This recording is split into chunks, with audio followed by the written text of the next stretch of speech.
Just want to welcome everyone to the Community IT Innovators webinar. This is the AI maturity model for nonprofits, how AI becomes quiet, boring, and everywhere. We have experts from PTKO and AHIP with us today. If your nonprofit has gotten into AI and you have a policy, you've done a pilot program, you have an AI champion, small group of staff who are actively using AI tools, you're probably wondering what comes next. So how do you move from that experimentation phase to genuinely embedding AI in how your organization works? Today we're going to talk to Mimi Yeh from PTKO and George Danilovics from AHIP about what best practices they can share with us about finding your place on that AI maturity model and moving to where you want to be on that model. My name is Carolyn Woodard. I'm the Outreach Director for Community IT. I'll be the moderator today. I'm very happy to hear from our experts, but first I want to go over our learning objectives. So today we're going to focus on these themes. What is the AI maturity model and where does your nonprofit fit? How do you build AI as a standard core competency across your workforce? And what does strategic AI implementation look like? What are the emerging best practices? And now I'd like to let Mimi and George introduce themselves. So Mimi. Great. Thank you so much, Carolyn, and welcome to everybody. Thank you for joining us. I'm Mimi Yeh, and I'm an engagement director at PTKO. Most of my work focuses on helping organizations improve how they work, and I typically do that through strategy, organizational change management, and technology adoption.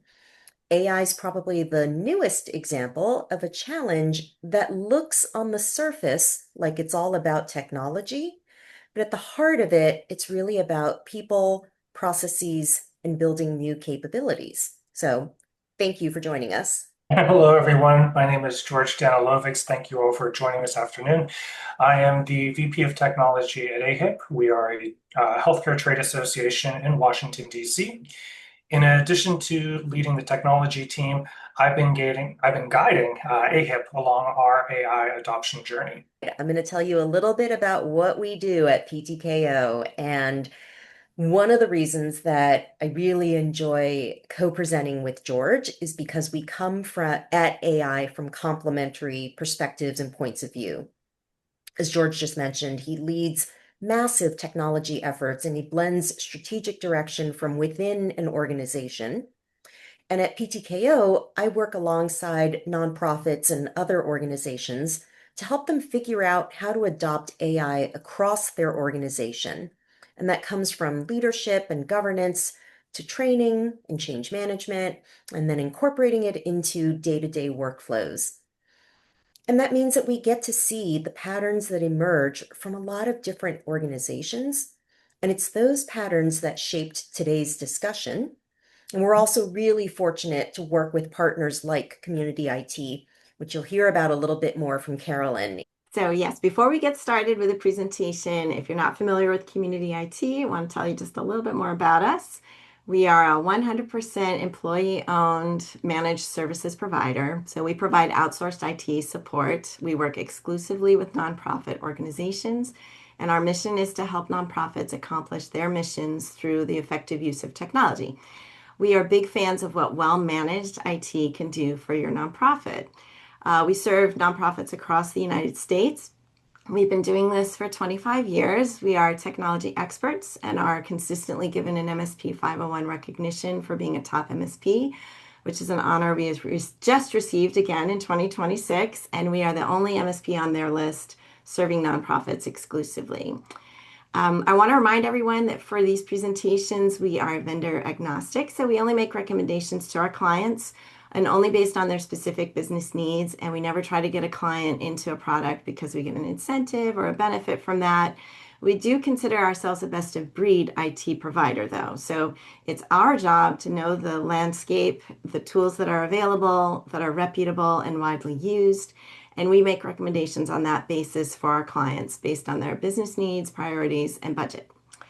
We did also get a lot of good questions at registration, so we're going to try and answer as many of those as we can, but it's only an hour, so anything we can't get to, you can join us and our experts today over on our community on Reddit, at r/nonprofit IT management, and I'll share that link with you in the chat.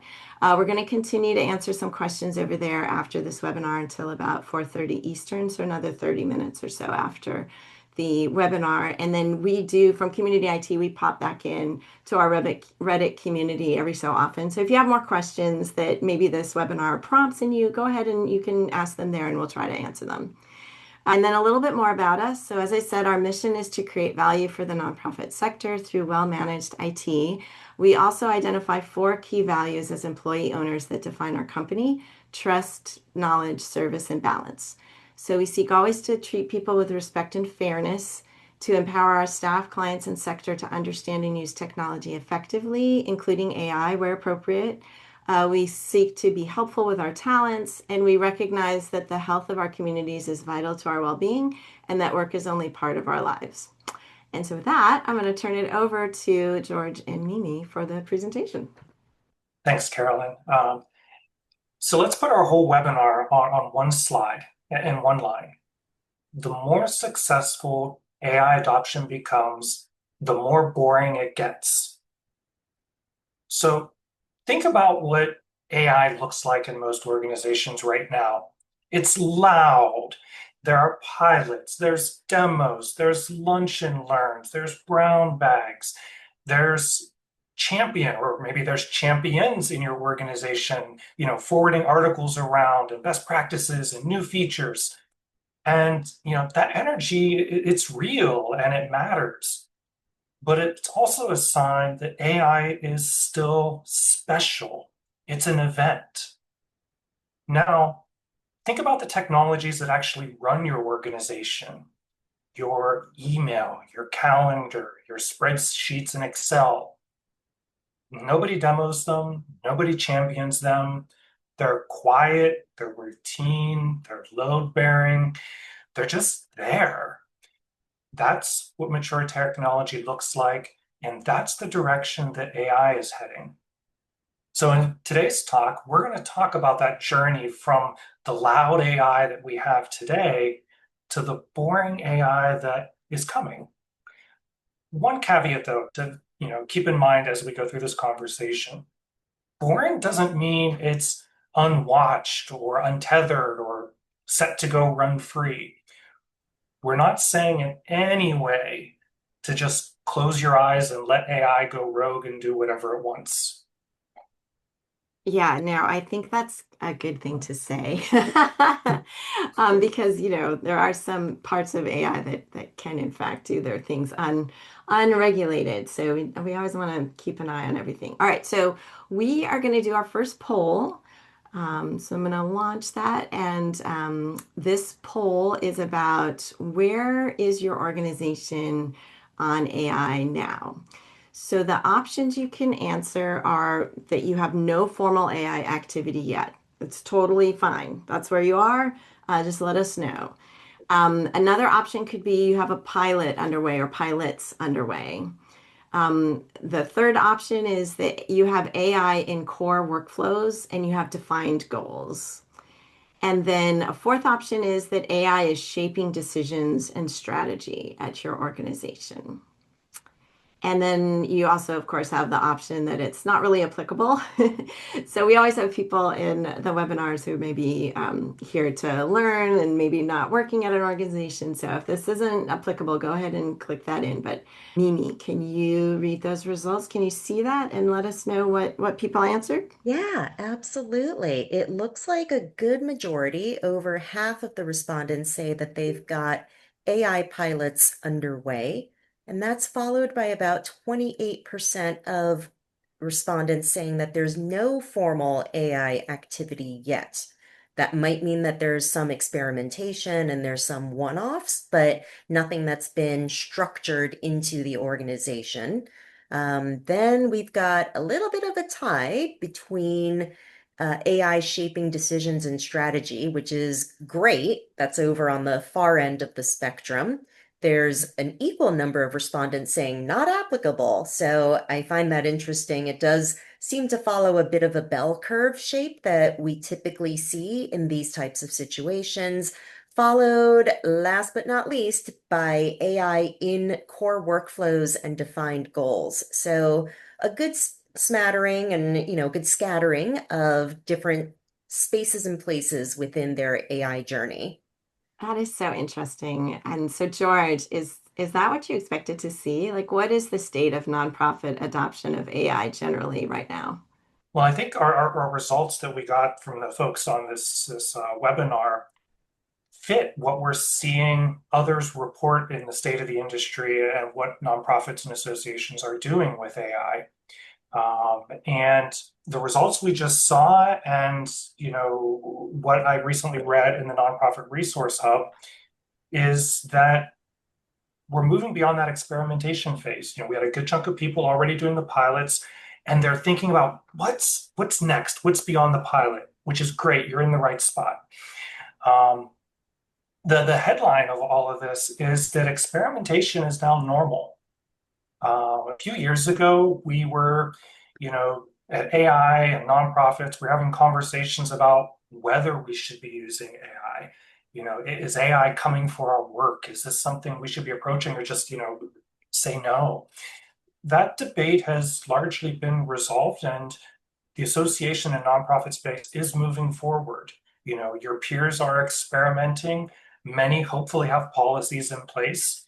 And the real question now isn't whether to move forward, but how and how widely. I mentioned the Nonprofit Resource Hub. Earlier this year, they put out a report where 80% of nonprofits are already using some form of AI. 80%. And what they're seeing is operational staff are saving 15 to 20 hours a week on average for work by using AI. Donations are seeing a 20 to 30% increase in donations when the fundraisers are leveraging AI to personalize campaigns and outreach. But on the flip side of all that great news, 90% of nonprofit professionals still feel unprepared to fully leverage AI. So why are we talking about this? This is your permission to move forward. It's your permission to start doing AI, learning about AI, but don't feel the pressure to do something hastily. If your organization is still having if they're having should we scale this? Great. But if you're still having I don't know, where do we begin? It's not too late. You know, the late starters, they get to inherit better tools. They get guidance from folks like me who have already, figured out what to do and what not to do. And you get to learn from those lessons. And today we're going to spend some time talking about what comes after that pilot, which is where a lot of you are today. Okay, so like George said, there's good guidance out there for thinking about adopting AI, starting from a foundational place, which includes Community IT's own mission-aligned AI adoption model that you see on this slide. As Carolyn mentioned, that'll be part of the set of materials that you'll see in your follow-up email that comes out. Eventually, a lot of leaders ask this particular question, and most of the time, there's usually no written guidance on how to navigate this.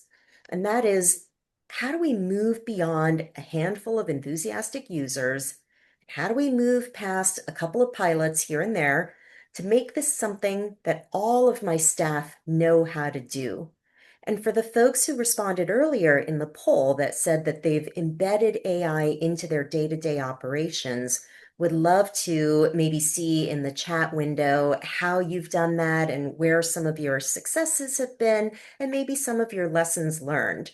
But that's really what today's webinar is about. So it's less about getting started because, as we saw, many of you have already gotten started.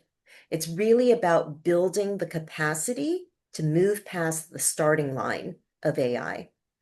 Here's a map for the rest of our conversation today, and it covers the 5 stages of AI maturity, which we've adapted from cognitive path research, and it ranges from ad hoc through pioneering.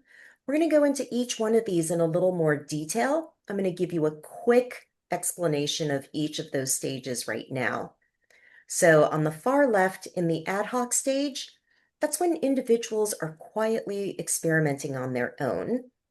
The experimental stage is when the organization is catching up with pilots and policies that are being distributed out throughout the entity and not just in little pockets here and there. Systematic is when AI is integrated into everyday workflows with real accountability. And then strategic is when AI is used to help inform and make organizational decisions that matter. And then lastly, at the end on pioneering, that's when AI is enabling work that just wasn't possible before. And we'll spend some time in each one. But before we do that, look at those two curves at the top because this picture is pretty important. That dashed line, that's novelty, that's the buzz, it's the excitement, it's the demos, and it peaks very early. Many of you right now that are in that experimental phase, you're hopefully seeing all that excitement, but it eventually drains away. The solid line is business value, and it runs in that opposite direction. It's very low in those early stages, but it begins to compound as you move to the right. You've probably seen similar curves like this from other organizations. Gartner hype cycle is one that folks are probably pretty familiar with. As excitement goes down, value goes up. But notice where they cross, right in the middle at systemic. This is the stage where AI starts to feel routine. It's the stage where value begins to take off. So let's walk through the first two stages. And as we saw in the poll, a good chunk of the folks on this webinar are already in that second stage, that experimental stage. Some of you are still on the ad hoc and getting ready to begin your AI journey. So ad hoc, it looks like this. You've got a couple people in your organization. They're using ChatGPT, Claude, Copilot. Maybe they got a corporate account. Maybe they're still using their personal account. We won't tell anybody. There's no policy, no objectives, no business cases. But some of this is actually useful. The downside is it's invisible to leadership. There's no structure to it. There's a lot of risk. So, what if somebody pastes donor data or member data into one of those free tools? Nobody knows what happens. Nobody finds out until it matters later. So we really want to think about that first step, that big important step to moving from ad hoc to experimental. And this is where the organization begins to catch up. You've got a basic policy, some guardrails around what you can use AI for, what you shouldn't use AI for. And people start to talk about they're using AI. It gets talked about in staff meetings. This energy, it's normal. And if you're in this stage right now, really you should be encouraging it. Every organization passes through this experimental stage. The mistake is confusing this stage as the destination. So this stage gets its own slide. That is because it's one of the most important stages in the maturity model. Systematic is where organizations really start to make that transition from experimenting with AI to building a real organizational capability. And it starts becoming a natural part of how the organization operates. And you begin to see AI integrated into core workflows rather than one-off uses here and there. Teams will have defined goals for how they're using AI. Managers will have a sense of what success in using AI looks like for their particular teams or departments. And this is a really big change because this is where best practices get documented and shared along with lessons learned instead of just living in somebody's notebook or somebody's chat history. And this is also the stage where organizations should start investing in the infrastructure that supports the adoption of AI. And those are the things like training, shared prompt libraries, some governance on how you want to use AI as AI matures and as your organization's use of AI matures. And then who are the people responsible for helping to create that AI evolution in your organization over time? It's also, from a change management perspective, it's the point where AI stops being somebody else's project or someone else's pet effort, and it really starts becoming part of the organizational DNA. So interestingly, this is also the place, back to what George mentioned in the label and title of our webinar here, AI starts becoming a little boring. And we see that in behaviors like people stop announcing that they're using this cool new AI tool because now it's just part of how people are getting their work done. It's another tool alongside the other ones that George mentioned that help people do their jobs more effectively. George had this great analogy when we were preparing for this call that this is the stage when you stop casually dating AI and you just straight up commit to it. And there's another great analogy that he's got that he's going to share in just a bit. But I would say that one of the big points here is that being boring is actually a good sign because it means that you've moved beyond curiosity and experimenting. Now you're starting that journey into sustainable adoption. But it's also a point where we want to be mindful that it doesn't sit in the background so much so that people stop sharing their lessons and they stop talking with each other and collaborating and co-creating. So the other thing I do want to mention is that organizations don't reach a systemic stage just by buying better technology or better AI tools. You get there intentionally by building these new habits, these new skills, and these new ways of working together. So, that's why we consider systematic, not systemic, to be the pivot point, because that's where AI shifts from being a technology initiative to being an organizational capability. We have a quick question here that I think this might be a good time to ask is someone asked, can you give an example of having a specific objective versus it being part of the regular workflow? Do you have a quick example of that sort of thing? I would say, an example of a specific objective would be one use case for AI. So, someone may have an objective that says, I want to learn prompts to write emails better with AI. And, you can test that and you can see people sharing prompt ideas. When AI use with email becomes systemic, it becomes second nature. It becomes the button you push before you click send just to proof your email to make sure the language is the right tone. It becomes second nature without you thinking about it. That's systemic. Yeah. And there's another question in there, which I'm going to save for the end because it's kind of a bigger conversation. So, Greg, All right. hang on. Nice teaser. All right, next slide. So this slide is actually what the whole webinar grew out of.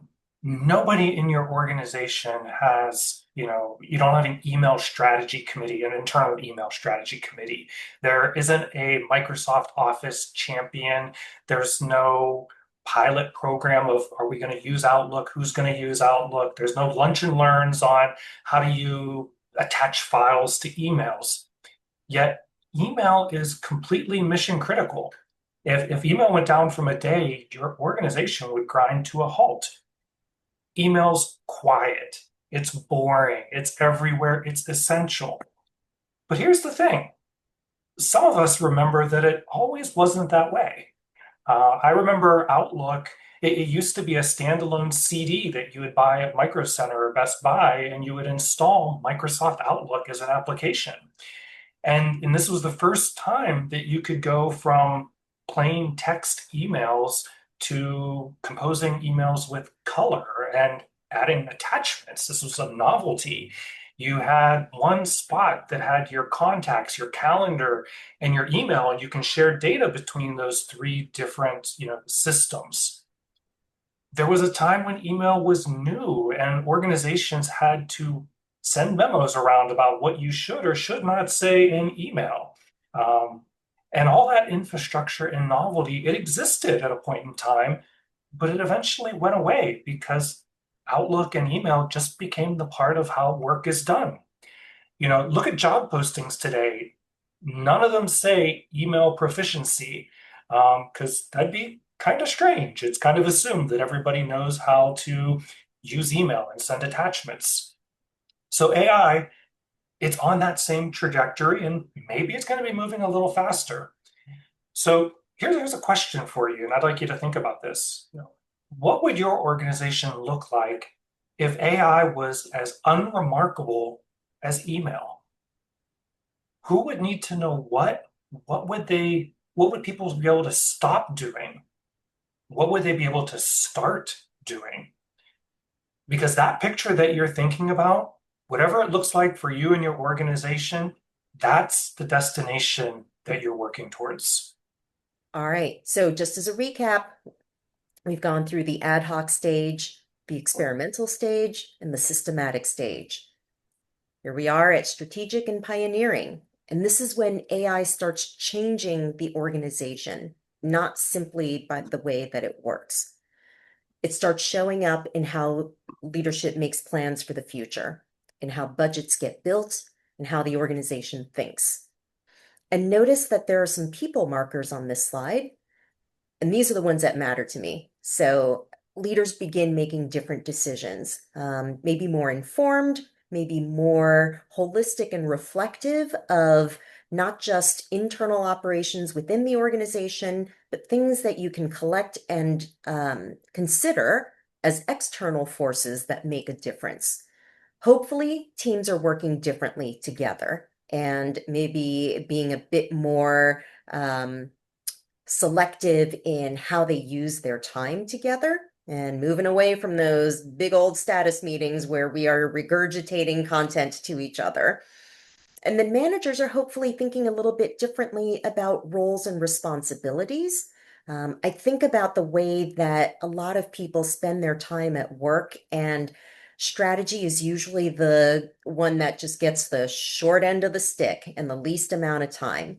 Hopefully, AI is going to stop being a tool question and it's going to become an organizational design question, and it becomes something that enables people to make better use of the available time that they have to really tackle those big, meaty problems that are out there. So in that strategic stage, there's also some governance markers.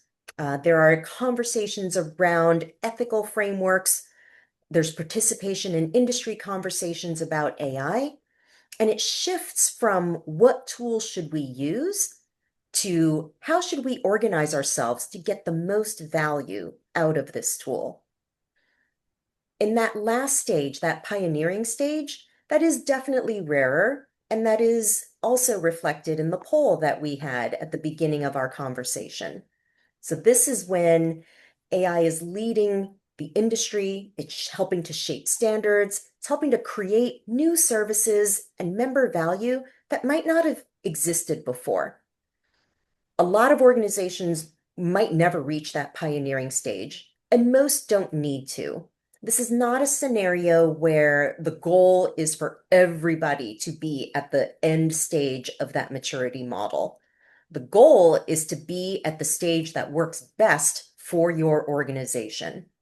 So let's do a short reframe in order to remove some anxiety. Again, not only is the goal not for everybody to reach that pioneering stage, I think it's also important to consider that when people look at models like this, the first question that comes to mind is, where is my organization? Where do I sit on this maturity model? And that might not be the right or the best question to ask. Something that we really advise leaders to think about when it comes to AI is to try not to give your organization a single maturity score, because your organization is not going to use AI in the same way in all of your different departments and teams.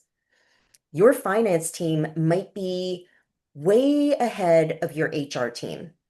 Marketing might be experimenting. Programs might not have started yet. And that is totally normal. This is an uneven picture of the organization's progress, but it is not a reflection of failure, and it's not a reflection of poor planning. That unevenness is actually quite useful. When you map each team separately, you get a diagnostic rather than just a grade. And that diagnostic helps you see exactly where your internal success stories are for AI and which teams might be able to mentor others in their AI journey based off of their experiences and based off of the lessons that they've learned. Your fastest moving teams are the best trainers and advocates. They are the ones who know AI, and they know AI in the context of what your organization does and the constraints and opportunities facing your organization. So if you were to do a self-evaluation exercise against this maturity model, we would say resist the urge to produce one number or one stage for the whole organization, and instead produce a map, because that map is something that you can act on with real next steps. I think it is time for another poll. It's time for our next poll. So talking about maps and where you are. So this one is actually multiple choice. So you can go ahead and choose as many as apply to you. So the question is, which teams at your organization are using AI on a regular basis? And I'm going to be so interested to see this because I have in mind what I think it's going to be, and I want to see what happens.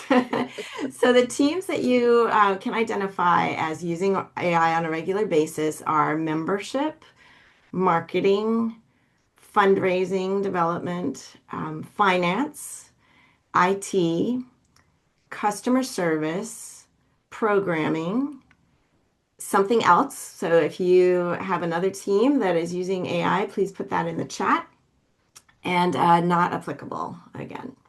And I just, given that we were just, we didn't talk about it, but in chat, there were some questions about if you're a health oriented nonprofit. And so you have like additional compliance rules. And then how can you evaluate if the AI is going to still be in compliance with the rules that govern you or with your own policy? And it's a thorny question. So we were talking a little bit about it in chat, but I think that kind of reflects on this as well. So you, as you were saying, Mimi, you might have a team that is super cautious because they have more risks.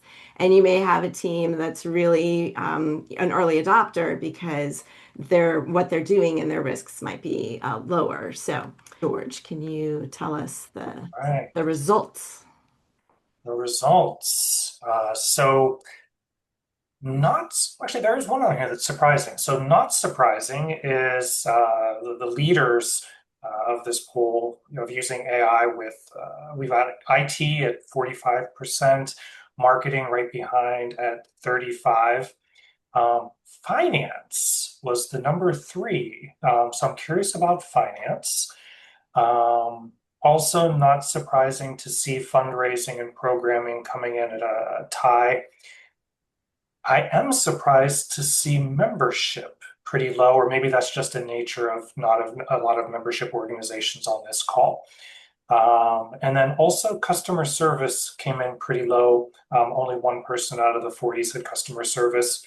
And I think that's probably due to, customer service, one being customer facing.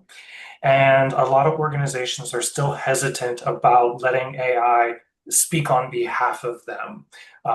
So I'm not too surprised seeing customer service still as low as it is in the nonprofit sector. This is so interesting. Thank you, everyone who filled out the poll. Just thank you, everyone, for doing that, and people who are putting in the chat what they're using AI for in their team. So thanks for sharing that with us. So our slide, our poll showed a pretty good spread. And as enough teams reach systemic, that infrastructure becomes shared. You've got prompt libraries that people are referencing, and new hires, when they join your organization, they learn that AI is part of the organization by default. They get AI training and AI expectations right after they get their employee handbook. Um, but my favorite tell of when you get that critical mass is linguistic. And you've heard Mimi and I talk about this previously. Listen to how people talk. In the early stages, everybody announces, I used AI to draft this. I used Claude to look into this research. People stop talking about AI. When's the last time you heard somebody say, I used Outlook to send this email? I actually don't think I've ever said that in my career.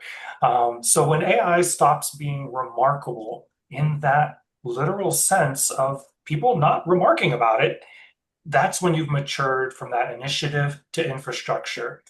That's the quite boring everywhere that we've been talking about.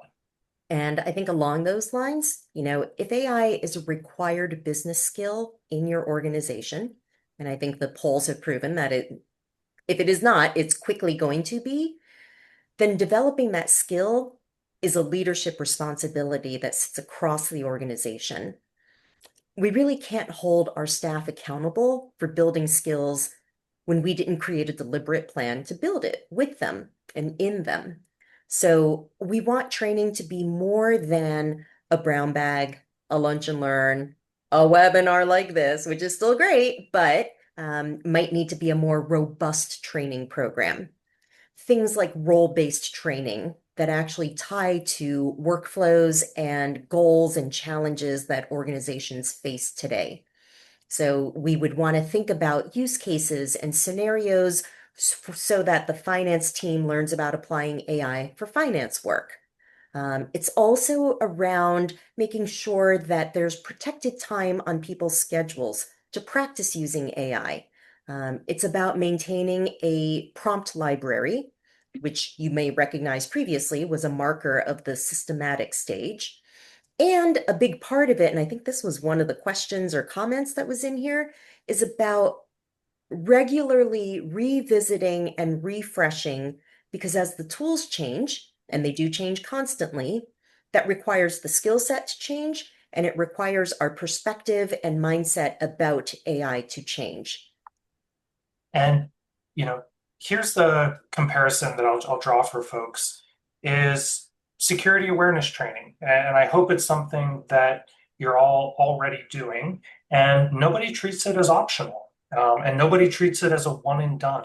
It's a structured training. It's a recurring training. It might even be roles based in your organization. And we accepted that a long time ago that that's the way it has to be. AI competency deserves that same attention and architecture. So what happens next? At systemic, as we're moving through that systemic phase, pilots have end dates, operations don't. A pilot can succeed and still strand you because nobody planned for the day after the pilot. Ownership moves from those early champions to managers. Your champion got you here and you need to acknowledge and thank them, but one enthusiastic person can't scale. The durable version of this is managers embedding AI into how their teams work. And then the last is the scorecard changes. Success stops being measured in the number of tools tried, a number of pilots that we started, and we begin to look at how we're measuring productivity. If you take one thing from this slide, think of this. For each AI effort in your organization, can you name the manager who owns it after that pilot ends? If your answer is that person who was very excited that ran the pilot, you're still in that early experimental stage. Yep, that's true. So we want to help you continue with your AI maturity journey. And we want to make this actionable before we go to your questions. And you see that this slide is very small. It's very simple, and it's that way deliberately. Whole organization transformations, when everybody tries to do everything at once, that's when the programs will stall.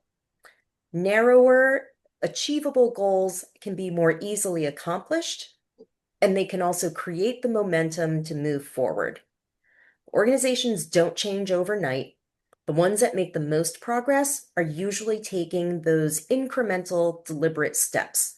So you can see this week, we recommend that you do just two things. Map your teams against those 5 stages that we showed earlier. And remember, we're talking about your teams plural, not your one organization. So you want the map. It won't take you a long period of time, and it'll probably give you more insight and more perspective on what to do next than most assessments would out there. And then sometime this quarter, 2 more things to do. Pick one team and decide the steps that you would want to take to move that team from its current stage to the next stage. And that's it. Just one team at a time, one stage over 90 days.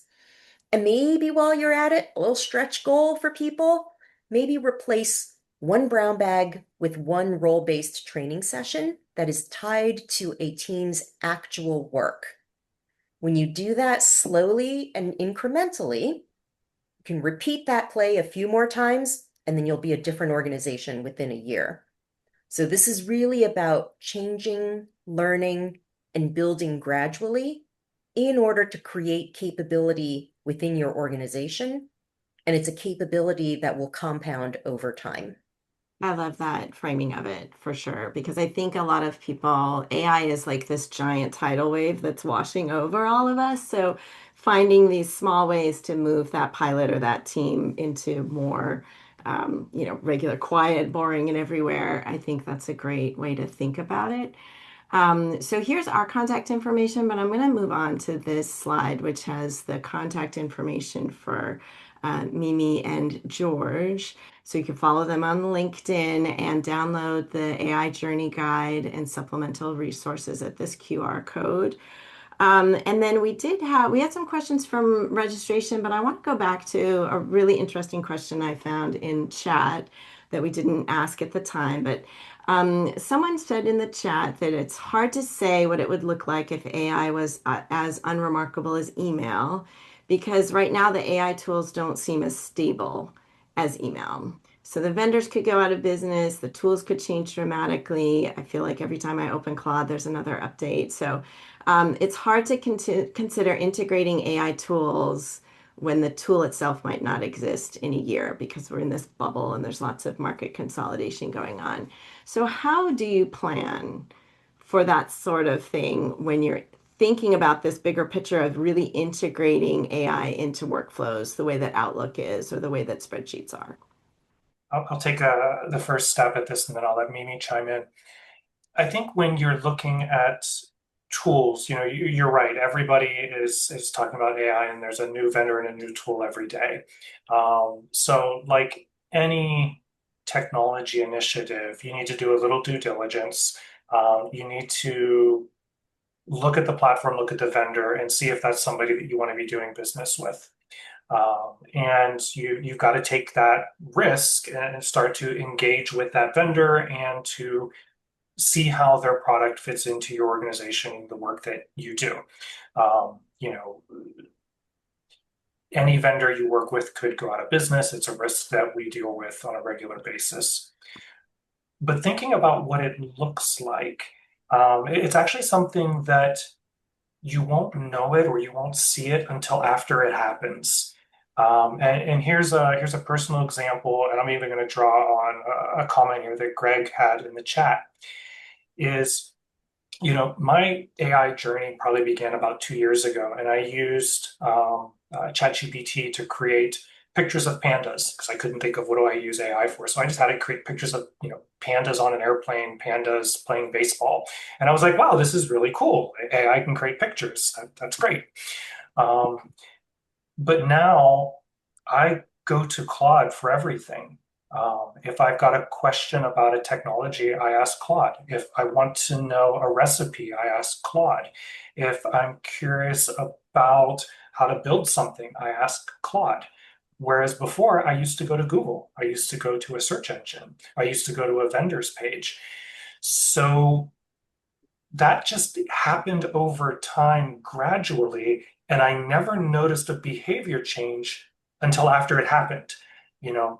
where I used to go to the Google search button on my phone, I now click the Claude app. So that systemic piece, it's hard to see it as it's happening. When you look back, you'll realize when it happened. I'll add a little bit onto this, and then I know we've got so many more questions and comments to parse through.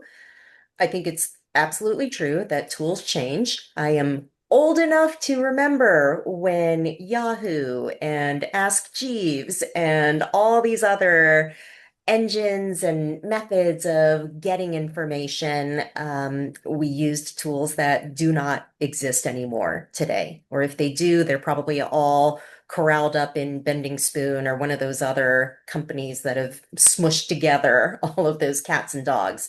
So the tools change, but why you're using the tool and why your organization chose to apply AI to achieve a particular part of your strategy, your mission, or your goals, that didn't really change. So I guess one thing I would say is start with your strategy. Start with what is the opportunity or the challenge that you want AI to solve or assist you with. And on those same points, maybe a side tip is to document that journey, because if it migrates from one AI tool to the other, the logic and the thought process that you used probably will not change. That will stay sound. And having that document might make it easier to feed those prompts or to feed that, create that gem that is going to be customized to your organization with the proper prompts and the way that you want that AI persona to behave when it's interacting with your staff. Um, so, document that journey and be clear about why you made the choices that you made. Those are such great pieces of advice, Mimi. Thank you so much. We're getting close to the end. I'm gonna open a huge can of worms because we are close to the end. Greg asked this just really brilliant question in the Q&A that I saved to the end because I knew this could be an hour-long discussion, basically.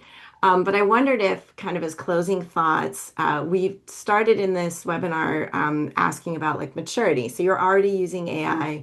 How do you get to that next phase where it's kind of really integrated?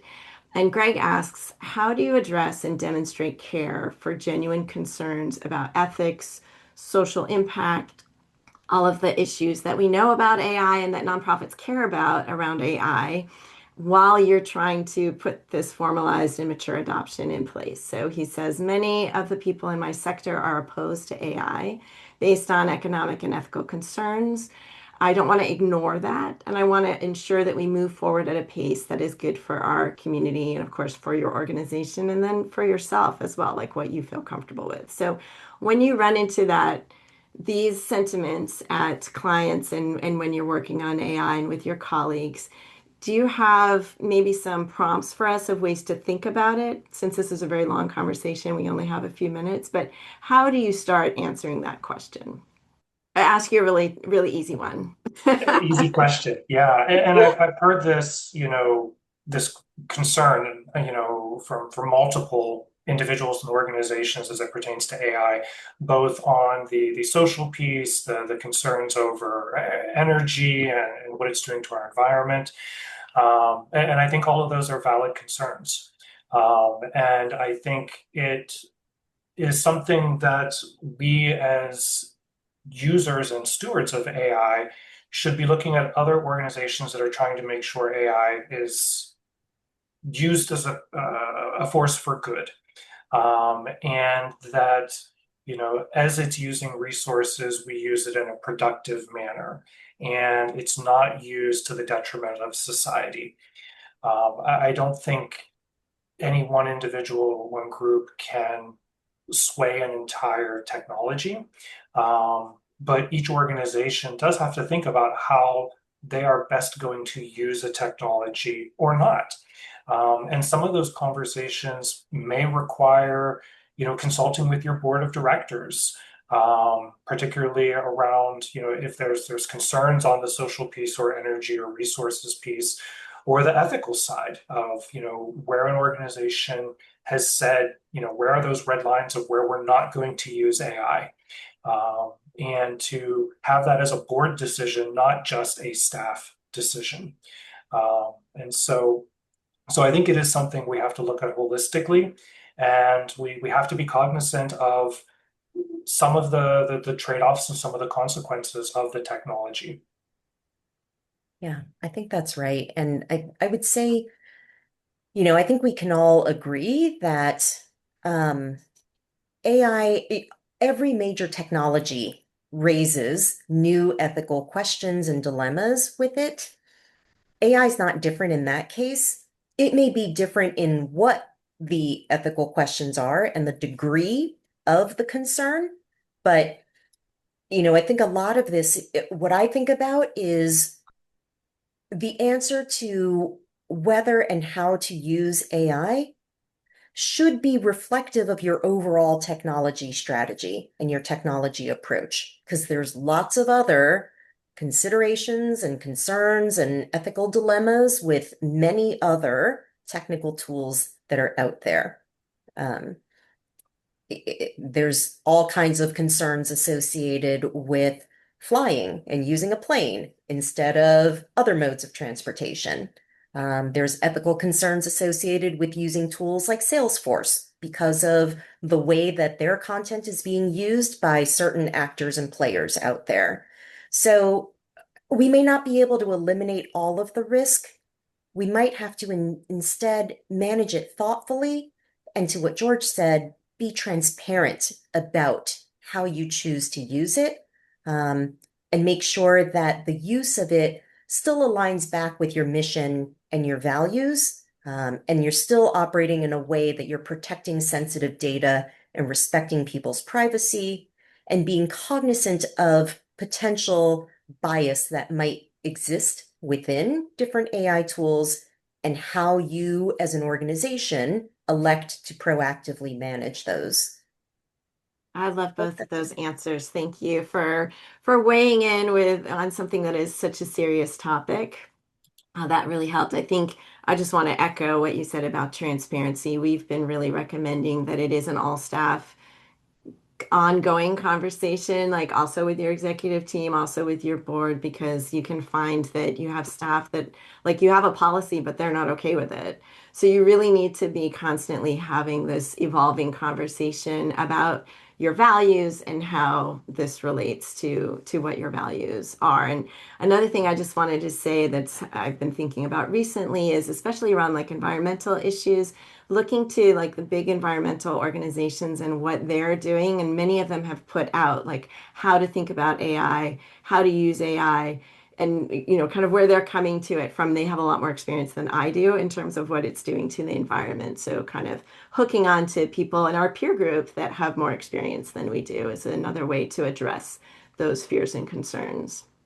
Um, so I want to move on. We only have a minute or two left. So I think we hit the learning objectives really well. Thank you both, George and Mimi. We wanted to talk about it, the AI maturity model, and give you some clues of how to figure out where your nonprofit fits in there.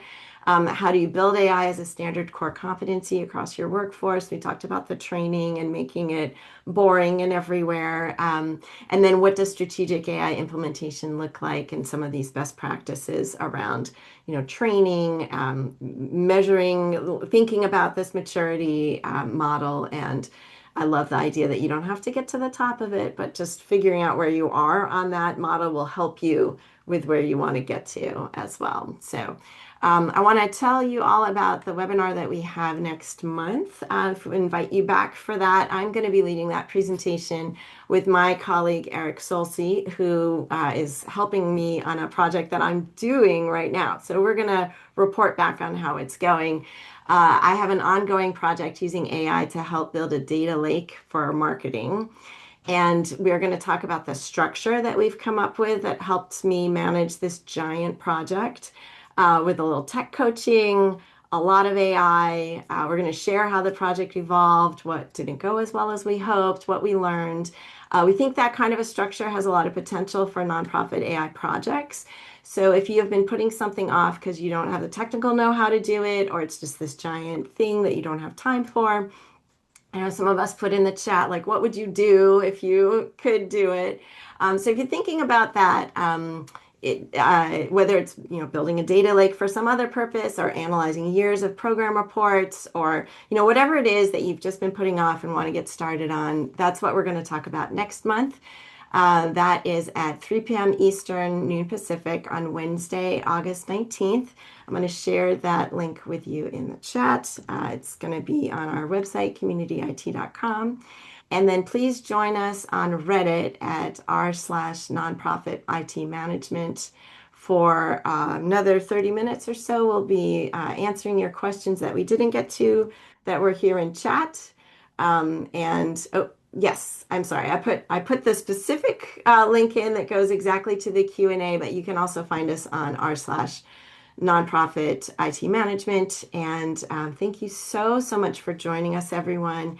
An hour of your time is a gift, and we really appreciate it. Thank you for spending this afternoon time with us.